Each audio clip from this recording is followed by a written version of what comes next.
Saya bilang, tidak ada gunanya Anda IQ-nya tinggi, tapi pemalas, tidak memiliki disiplin. Yang penting adalah Anda sehat, mau berkorban untuk masa depan yang lebih cerah.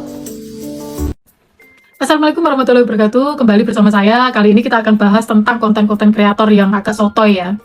Akhir-akhir ini saya itu melihat pola yang patut diteliti nih. Kalian ini semoga kalian juga sadar. Banyak pihak yang duluan menyenggol dan menyebarkan narasi keliru mengenai Indonesia.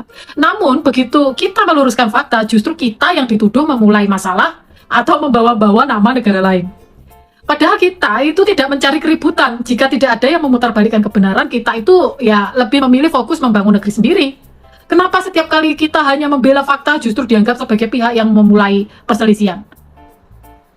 Siapa yang sibuk bahas siapa? Mari kita lihat kenyataannya di lapangan.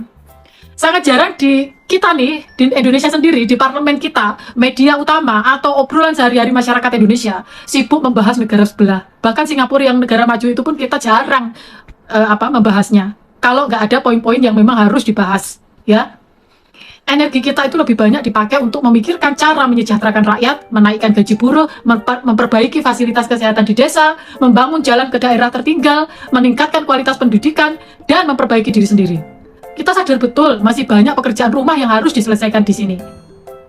Berbeda halnya di sana tuh, di negara sebelah, nama Indonesia itu seolah jadi topik yang wajib, yang harus dibawa gitu loh. Entah di berita televisi, pembahasan pejabat resmi, konten kreator di media sosial, bahkan sampai acara santai sekalipun.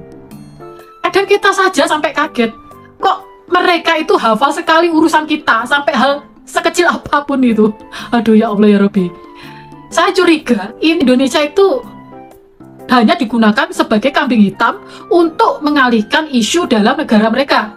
Saat rakyat mereka mulai sadar dan bertanya soal masalah di negara mereka sendiri, entah itu soal harga kebutuhan pokok, utang negara, atau pelayanan publik, solusinya gampang. Sebut saja nama Indonesia. Buat perbandingan yang tidak masuk akal, supaya perhatian orang itu lupa akan urusan dalam negeri mereka sendiri. Kalian setuju nggak? Contohnya ini, saat ada isu soal harga BBM atau tarif listrik di sana, tiba-tiba muncul perbandingan dengan harga di Indonesia tanpa melihat biaya produksi, pendapatan per kapita, atau subsidi yang kita berikan. Saat ada pembahasan soal kemajuan ekonomi, tiba-tiba dibandingkan angka pertumbuhan tanpa melihat ukuran populasi dan sumber daya alam yang berbeda total. Ini bukan perbandingan yang jujur, ini cuma cara cari aman. Belajar bukan berarti menjatuhkan. Saya tekankan sekali lagi ya guys. Belajar dari negara lain itu sangat boleh. Bahkan sangat dianjurkan.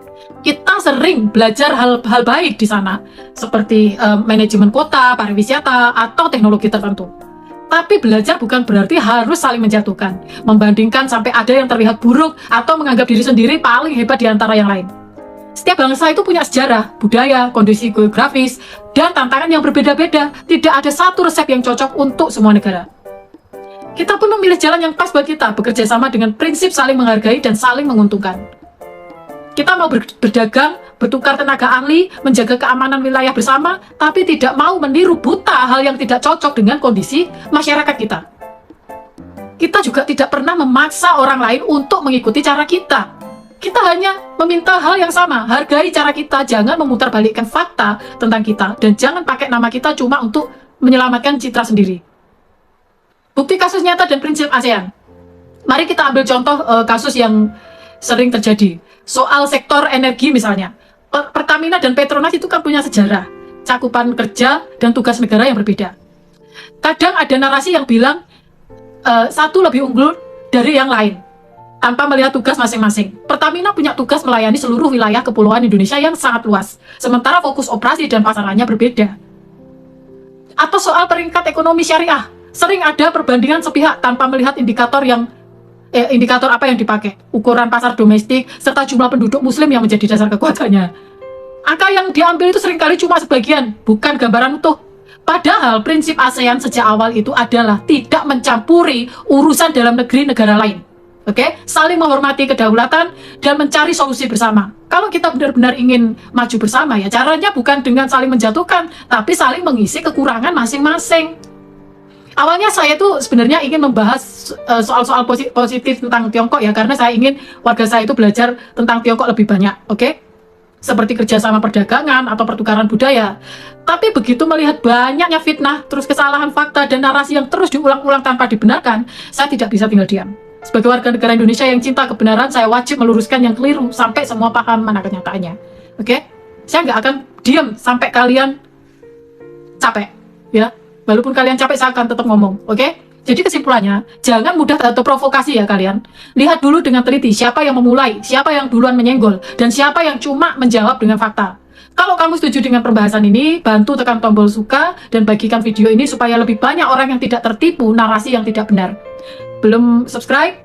Ayo subscribe dan nyalakan lonceng notifikasinya supaya tidak ketinggalan pembahasan fakta selanjutnya. Mari kita bangga dengan Indonesia dengan cara yang benar. Fokus membangun negeri sendiri, tetap menghormati saudara kita di negara ASEAN lain, dan selalu berpegang pada kebenaran. Jangan sampai kita ikut menyebarkan narasi yang memecah belah persaudaraan di negara-negara ASEAN. Terima kasih banyak sudah menyimak sampai menit terakhir. Dukungan kalian adalah semangat saya untuk terus menyebarkan fakta. Sampai jumpa di video berikutnya. Wassalamualaikum warahmatullahi wabarakatuh. Tanah air, ku tidak lupakan, kan terkenang selama hidupku. Proklamasi kami bangsa Indonesia dengan ini menyatakan kemerdekaan Indonesia.